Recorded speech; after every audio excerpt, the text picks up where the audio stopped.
Visual honey. Hi everyone! Today I'll be talking about, are climbing toys good for hamsters?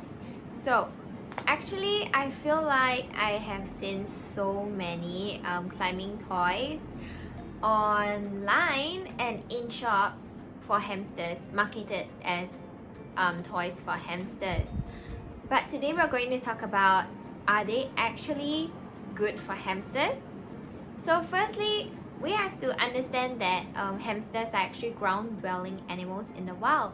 So their bodies are not made to be able to balance well at heights, because they actually naturally in the wild, in nature, they actually burrow into the soil and also do not actually climb up structures often unless it is in their way. And hamsters actually do not have a longer tail as compared to other rodents, and that actually doesn't help them because they are not able to balance their weight well, and hamsters are also less agile than as compared to gerbiles or rats. So this is actually one of the main reasons why hamsters should not have climbing toys. And another reason why hamsters actually should not use climbing toys is because their bodies are not made to actually react and also land in the correct way without suffering injury or impact from the fall. And there have been many instances actually where the hamsters actually fell from a height. So when we're talking about a height, we're not really talking about 1 meter. Actually, even a fall from the top of their cage. So because you know how some accessories are hanged on the cage, so the accessories would probably be around, if you estimate the height in space, it'll be around here, right? And even this height will actually cause injury if the hamster does not land on a soft and padded surface. Padded as in like bedding. So when they land on hard materials like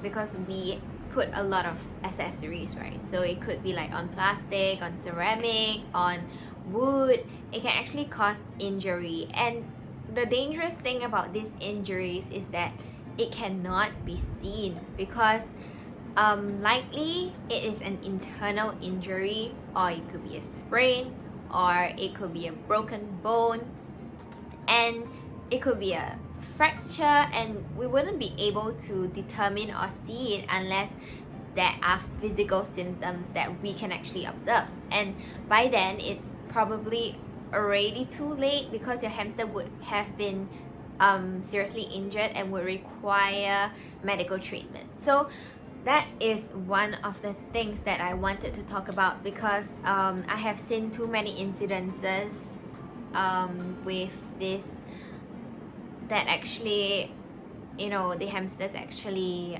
so the hamsters were actually harmed, and there was this case where the hamster actually didn't even have like a high height where it fell from, but it was probably like around here, but it was a dwarf hamster. So because of this space, the hamster always hopped over and down, and this actually caused the hamster to have arthritis. So it actually caused damage to the joints and bones, and the hamster eventually passed away early age because of this problem.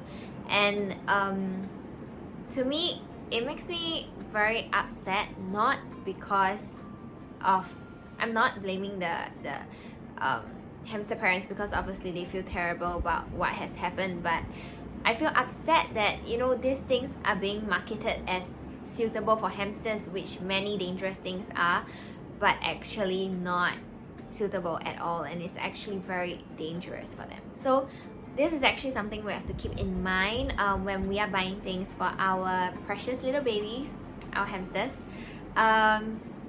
we have to think about whether this is dangerous for them in terms of, can their feet get stuck, will they fall from a height, will it cause any physical or surface abrasions. So all these things, I feel like they are not being addressed on the packaging itself, because obviously they want you to buy the accessories, right? So definitely do not recommend any kind of hammocks or anything that is hung up high, unless, okay, your cage baiting is like all the way here, so it technically acts as a height and not actually as like a hammock toy where, you know, they swing in it and then they like jump down from it and all that. And there was this case where the hamster actually fell from the platform itself that is installed in the cage, and hurt its head and actually bled and passed away. So I feel like this is something that we should, I mean something that we should all know, right? Because like, I cannot imagine that happening to my hamster. I mean, if you have watched my previous video, which I'll link below, about the hamster wheel that I actually let Aggie use before. Aggie is my hamster, where she actually fell and got badly hurt, and it was really difficult for me to watch what happened to her, and it wasn't even like fatal or that serious. So I really hope that this video is able to reach many hamster parents and changes are made so that your hamsters will not suffer the same fate as those who had accidents before. As mentioned earlier in the video, hamsters are ground-dwelling animals, so they actually prefer to burrow and they prefer to look and actually interact with scattered feet. So you scatter the food around and they will go around and they look for it and they burrow and they dig. And some hamsters might say, but my hamster doesn't dig. And there might be a reason why, because they have not been properly introduced and they actually do not know that behavior is not a learned behavior. So what people actually do to encourage the hamsters to actually burrow is you give it enough bedding height. Especially for Syrians, they need more bedding because they are larger in size, and if you give too little, they cannot make burrows in the bedding at all. So actually it's recommended to have 6 to 8 inches of bedding for all kinds of hamsters, so that they have enough space, enough volume even to burrow into. And it's actually really fascinating when you see them doing it, because you know, it's their element. They make tunnel systems, and in order to encourage your hamster to do so, you can actually hide food, treats, of course dry treats, inside the bedding, so they will be encouraged to sniff and to dig and burrow for it. Another way is to actually put short tunnels, so short tunnels into the enclosure itself and into the bedding, so that the hamster will be inclined to burrow into the tunnel and into the bedding, and that will actually help to kickstart the natural behaviors of the hamster. And also another reason why hamsters might not actually burrow or dig could also because of the environment they came in before, where, you know, in pet shops the bedding is really shallow, so there isn't even any substrate for them to actually interact with. Climbing toys are totally not recommended because it is not suitable for hamsters. And I hope that this video was informative and helpful to you. And if you enjoyed and liked this video, please give me a like and a subscribe. Thank you. Goodbye.